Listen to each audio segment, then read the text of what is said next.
Dear students, आज हम शेमुशी भाग 2 के सुभाषितानि पाठ को पढ़ेंगे। सुभाषितानि का अर्थ है अच्छी प्रकार से कहे गए वचन। सु का अर्थ है अच्छी प्रकार से, भाषितानि का अर्थ है कहे गए वचन। इसमें पहला श्लोक है, आलस्यम ही मनुष्याणाम शरीरस्थो महान रिपुः नास्त्युद्यम समो बंधु कृत्वा यम नावसीदति। पहले इसका अन्वय देखें। आलस्यम ही मनुष्याणाम शरीरस्थः महान रिपुः अस्ति उद्यम समः बंधु नास्ति यम कृत्वा मनुष्यः न अवसीदति। अन्वय में क्रियापद को अंत में रखते हैं और कर्ता पद को पहले रखते हैं। विशेषण को विशेष्य के पास रखते हैं, उसके पहले रख देते हैं। तो अन्वय आपको समझ में आ गया होगा। अब आइए इसमें कुछ शब्द हैं, उनका अर्थ देख लेते हैं। आलस्यम मतलब आलस्य, लेजिनेस। शरीरस्थः का अर्थ है शरीर में स्थित, रिजाइडिंग इन ह्यूमन बॉडी। उद्यम समः मतलब उद्यम के समान, परिश्रम के समान। बंधु का अर्थ है मित्रम, फ्रेंड। न अवसीदति का अर्थ है does not become sad, can never be sad, मतलब कभी भी दुखी नहीं होता। अब आइए इसका अर्थ देख लेते हैं। आलस्यम ही अव्यय है जिसका अर्थ है निश्चय ही।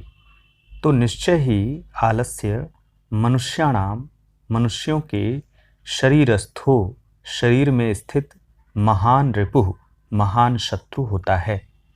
न अस्ति नहीं है, उद्यम समो परिश्रम के समान, बंधु बंधु या मित्र, कृत्वा करके, यम जो, न नहीं, अवसीदति दुखी होता है। अर्थात निश्चय ही मनुष्य के शरीर में सबसे बड़ा शत्रु आलस्य ही होता है और परिश्रम के समान कोई बंधु नहीं होता, कोई मित्र नहीं होता, जिसे करके अर्थात जिस परिश्रम को करके यम जो न अवसीदति जो व्यक्ति है वह दुखी नहीं होता।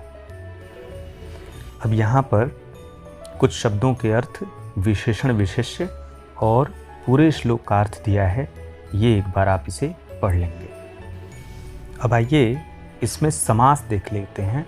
शरीरस्थः शरीरे स्थितः, यहाँ तत्पुरुष समास है, सप्तमी तत्पुरुष। पर्याय पदानि, जो रिपुः है इसके पर्याय पद क्या होंगे? शत्रु, हरि, वैरी। बंधु का पर्याय पद क्या होगा? सखा, सुहृद, मित्रम। और उद्यमः का विपर्यय पद क्या होगा? आलस्यम। दूसरा श्लोक देखते हैं। गुणी गुणम वेत्ति न वेत्ति निर्गुणो बली बलम वेत्ति न वेत्ति निर्बलः पिको वसन्तस्य गुणम न वायसः करी च सिंहस्य बलम न मूषकः। अन्वय, गुणी गुणम वेत्ति, वेत्ति मतलब जानता है, निर्गुणः न वेत्ति, बली बलम वेत्ति, निर्बलः न वेत्ति, वसन्तस्य गुणम पिकः वेत्ति, वायसः न, सिंहस्य बलम करी वेत्ति, मूषकः न। इस श्लोक में ये बताया गया है कि जो गुणी व्यक्ति होता है वही उस गुण को समझता है। अब अर्थ क्या हुआ? गुणी गुणम वेत्ति, जो गुणवान है वह दूसरे व्यक्ति के गुण को जानता है। न वेत्ति निर्गुणो, लेकिन निर्गुण नहीं जानता। बली बलम व्यक्ति, जो बलवान व्यक्ति है वही दूसरे बलवान व्यक्ति के बल को जानता है। न वेत्ति निर्बलः, लेकिन जो निर्बल है वो दूसरे बलवान व्यक्ति के बल को नहीं जानता। पिको बसंतस्य गुणम न वायसः, पिकः माने होता है कोयल, तो कोयल जो है वो बसंत के गुण को जानता है। बसंत क्या है? बसंत ऋतु है। न वायसः, वायसः मतलब कौआ, कौआ नहीं जानता। कौवे के लिए पतझड़ सावन बसंत बहार कुछ भी हो, क्या फर्क पड़ता है, वो तो काँव काँव ही करेगा। तो पिको बसंतस्य गुणम न वायसः, जो कोयल है वो बसंत के गुण को जानता है, कौवा नहीं जानता। करि च सिंहस्य बलम न मूषकः, करि मतलब हाथी, सिंहस्य मतलब शेर के, और मूषकः मतलब चूहा। तो करि च सिंहस्य, जो हाथी है वह सिंह के बल को जानता है, न मूषकः, लेकिन जो चूहा है उसे कुछ नहीं पता होता शेर के बल के विषय में। अब एक बार इसका अर्थ फिर से पढ़ते हैं। गुणवान व्यक्ति ही दूसरे गुणी व्यक्ति के गुण को जानता है, निर्गुण नहीं। बलवान व्यक्ति ही दूसरे बलवान व्यक्ति के बल को जानता है, निर्बल नहीं। कोयल ही बसंत ऋतु के गुण को जानती है, कौवा नहीं। हाथी ही सिंह की शक्ति को जानता है, चूहा नहीं। अब यहाँ पे जो पिकह है कोयल, तो कोयल प्रायः हम लोग कहते हैं कि कोयल बोल रही है, लेकिन जो बसंत में कोयल कूकता है वो नर कोयल होता है, वो मादा कोयल नहीं होती। तो कोयल ही बसंत ऋतु के गुण को जानता है, कौवा नहीं, ऐसा लिखेंगे। यहाँ पे जानती है लिखा है, वो भी ठीक है, लेकिन जो सही है वो नर कोयल से यहाँ पे मतलब है। अब यहाँ समास देख लेते हैं। निर्बलम बलस्य अभावः, अव्ययी भाव समास है। निर्गुणम गुणानाम अभावः, अव्ययी भाव समास है। विपर्यय पदादि देखते हैं। यहाँ गुणी शब्द है, इसका जो विपर्यय होगा, इसका उल्टा होगा, वो गुणहीन होगा या निर्गुण होगा। अगला श्लोक। निमित्तम उद्देश्य ही यह प्रकुप्यति, ध्रुवं स तस्यापगमे प्रसीदति। अकारण द्वेषी मनस्तु यस्य वै, कथम जनस्तम परितोषयिष्यति।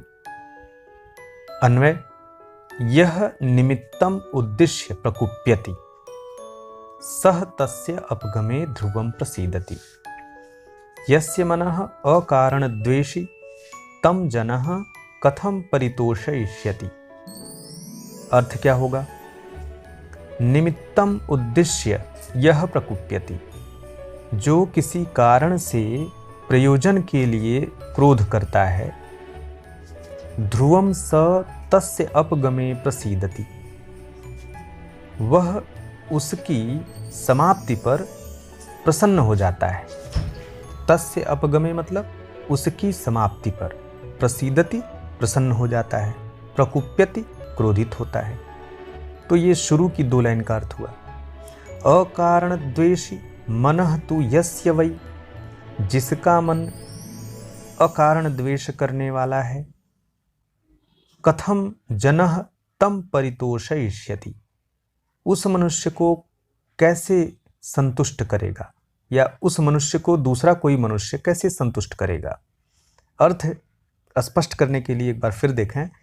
जो किसी कारण से प्रयोजन के लिए क्रोध करता है, वह उस कारण की समाप्ति हो जाने पर प्रसन्न हो जाता है, लेकिन जो अकारण ही द्वेष करता है, अकारण ही परेशान होता है, दुखी होता है, उसको कोई कैसे संतुष्ट कर सकता है।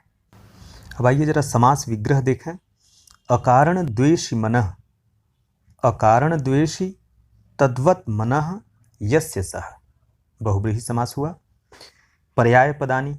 निमित्तम का कारणम, प्रसीदति प्रसन्नः भवति, जनः नरः, परितोषयिष्यति का संतुष्टम करिष्यति, उद्देश्य का लक्ष्य। मनः चित्तम प्रकुप्यति, अत्यधिकम क्रोधम करोति, ध्रुवम का निश्चितम। ये पर्याय पद हैं, इनका मतलब ये हुआ कि पर्यायवाची शब्द हैं। विपर्यय पदानि। निमित्तम अनिमित्तम, प्रकुप्यति का प्रसन्नः भवति, परितोषयिष्यति का अपरितोषयिष्यति, प्रसीदति का अवसीदति या प्रकुप्यति, दोनों हो जाएगा। तो ये विलोम पद हो गया। अगला श्लोक। उदीरितो अर्थः पशुनापि गृह्यते, हयाश्च नागाश्च वहन्ति बोधिताः, अनुक्तमप्युहति पंडितो जनः, परेंगित ज्ञान फला ही बुद्धयः। इसका अन्वय क्या होगा? पशुना अपि उदीरितः अर्थः गृह्यते, हयाः नागाः च बोधिताः वहन्ति। पंडितः जनः अनुक्तम अपि ऊहति हि बुद्धयः परंगित ज्ञान फलाः भवन्ति। अर्थ क्या हुआ? पशु भी कहा गया संकेत अर्थ ग्रहण करते हैं। यहाँ ग्रहण लिखा है, वस्तुतः ग्रहण होगा। घोड़े और हाथी भी बोधिता मतलब बताए गए को वहंती ले जाते हैं, उठाते हैं, माने बोझ उठा देते हैं। अनुक्तम अपि ऊहति पंडितो जनः, निश्चय ही ज्ञानी लोग न कहे हुए का भी अंदाजा लगा लेते हैं। परंगित ज्ञान फला ही बुद्धयः, बुद्धिमान दूसरों के संकेत जन्य ज्ञान रूपी फल वाले होते हैं। अब इसका अर्थ क्या है? सामान्य जो इसका अर्थ हुआ वो ये कि अगर कुछ कहा जाता है तो उसका अर्थ पशु भी समझ लेते हैं। हाथी घोड़े को कुछ समझाया जाए तो वो उसी बोझ को उठाते हैं। और जो पंडित लोग होते हैं वो तो जो नहीं कहा गया होता है, अनुक्तम अपि, जो नहीं कहा गया है, ऊहति पंडितो जना, उसकी भी कल्पना पंडित लोग कर लेते हैं। इसीलिए तो वो पंडित होते हैं। पंडित का मतलब क्या होता है? जिसकी बुद्धि पांड होती है, मतलब बहुत तीक्ष्ण होती है। पंडा बुद्धि इसको बोलते हैं, पंडा बुद्धि। तो जिसकी बुद्धि पंडा बुद्धि हो वो पंडित है। और अंतिम लाइन है परंगित ज्ञान फला ही बुद्धयः। अर्थ क्या हुआ कि बुद्धिमान जो है दूसरों के संकेत जन्य ज्ञान रूपी फल वाले होते हैं। मतलब जो संकेत में कहा जाए उसको भी जो समझ जाए वो है असली बुद्धिमान व्यक्ति। अब आइए इसमें समास देख लेते हैं। अनुक्तम न उक्तम नई तत्पुरुष समास होगा। इंगित ज्ञान फला, इसका समास विग्रह क्या होगा? इंगित ज्ञानमेव फलम यस्याह सा, बहुव्रीहि समास हुआ। पर्याय पद देखें। हयाह का अश्वाह तुर्गाह, नागाह का हस्तिनः या करिणः। विपर्यय पद देख लें। ऊहति का अनूहति होगा। ये आपसे प्रश्नों में पूछा जाता है, एग्जाम में आता है। विपर्यय पद बताएं तो ऊहति मतलब कल्पना करना, इसका होगा अनूहति। परेभ्यः का स्व केभ्यः, अनुक्तम का उक्तम। अब आइए अगला श्लोक देख लेते हैं। क्रोधो हि शत्रुः प्रथमो नराणाम, देह स्थितो देह विनाशनाय, यथा स्थितः काष्ठगतो हि वह्निः स एव बहिर्दहते शरीरम। ये श्लोक बहुत ही अच्छा श्लोक है। इसमें बहुत अच्छे भाव बताए गए हैं जो हम पूरे जीवन में जिसका हम लाभ उठा सकते हैं। ये सिर्फ पढ़ने के लिए ही नहीं है। आइए इसका अन्वय देख लेते हैं। नराणाम देह विनाशनाय प्रथमः शत्रुः देह स्थितः क्रोधः, यथा काष्ठगतः स्थितः वह्निः काष्ठम एव दहते, तथैव शरीरस्थः क्रोधः शरीरम दहते। इसका जो सामान्य भावार्थ है वो क्या है कि मनुष्य के शरीर में जो सबसे बड़ा शत्रु है वो क्रोध होता है। जिस तरह से किसी लकड़ी में जो आग होती है वो उस लकड़ी को जला देती है, उसी तरह से क्रोध भी उस शरीर को जला देता है। एक बार इसके अर्थ को फिर से देखें। निश्चय ही मनुष्यों के शरीर के विनाश के लिए प्रथम शत्रु क्रोध है। जैसे लकड़ी में स्थित अग्नि लकड़ी को ही जला देती है, वैसे ही क्रोध भी शरीर को जला देता है। समास देखिए। देहे स्थितो, इसका समास विग्रह होगा देह स्थिता, सप्तमी तत्पुरुष।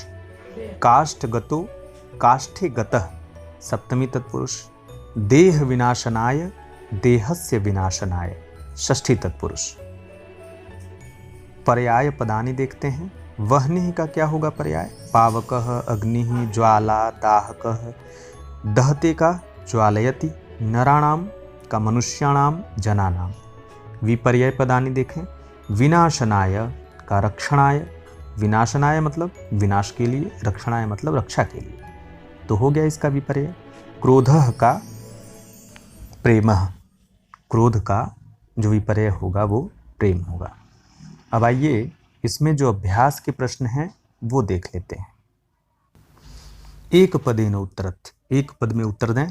महान रिपुः कः, जो महान रिपु है वो क्या है? तो अभी हमने पढ़ा आलस्यम ही मनुष्याणाम शरीरस्थो महान रिपु, तो आलस्य हो जाएगा उत्तर, आप लिखेंगे आलस्यम। गुणी कम व्यक्ति, जो आपने पहला श्लोक पढ़ा उसके बाद दूसरा श्लोक पढ़ा, एक बार उसको देखिए। गुणी कम व्यक्ति, तो इसका उत्तर होगा गुणी गुणम व्यक्ति। गुणी जो है वो गुण को जानता है। अगला प्रश्न, कम उद्देश्य जनः प्रकुप्यति। तो देखिए तीसरे श्लोक में है निमित्तम उद्देश्य जनः प्रकुप्यति। निमित्त को उद्देश्य करके जो मनुष्य है वह बहुत ज़्यादा क्रोध करता है। ख पशुना कीदृशः अर्थः गृह्यते।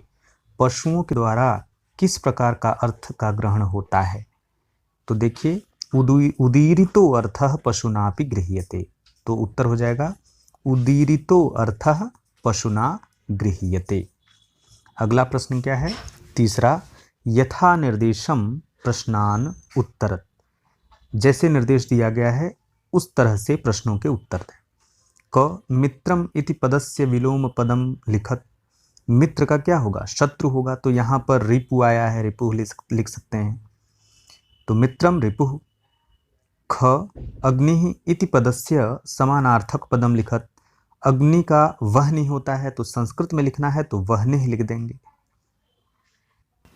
पंडितो जनः इत्यनयोः पदयोः विशेषण पदम किम। पंडितो जनः में इन दोनों पदों में विशेषण पद कौन सा होगा? जो जनः है वो तो विशेष्य है, उसी को डिस्क्राइब कर रहा है, उसी की विशेषता बता रहा है पंडितो, तो पंडिता है उत्त होकर के पंडितो बन गया है, तो पंडितो यहाँ विशेषण पद हो जाएगा। जानाति इति क्रियापदस्य समानार्थक पदम श्लोके किम। तो जानाति का आपने अभी देखा वेत्ति शब्द का प्रयोग किया गया है, जो श्लोक आपने इसके थोड़ा पहले पढ़ा, गुणी गुणम वेत्ति न वेत्ति निर्गुणो, तो जो वो जानाति का पर्याय पद है, जानाति का पर्याय पद वेत्ति होगा। आपने इतने ध्यान से मुझे सुना, समझा, इसके लिए मैं अनुग्रहीत हूँ।